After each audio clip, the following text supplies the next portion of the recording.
Hello guys! In this video I'm going to show you how to turn off the push notifications on the Hello Kitty Friends application. But first of all, I just want to mention, please don't forget to subscribe to our channel, because at 100,000 subscribers we are going to show you our YouTube revenue statistics and growth strategy, how to make money online. So let's jump into it. First of all, open the application on your device.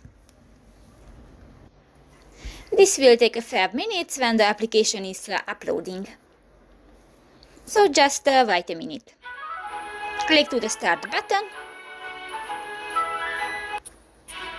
And new, go to the settings icon at the upper right corner of the screen.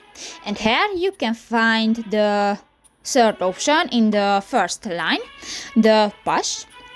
And if you want to turn off the push notifications, just click to the button and done.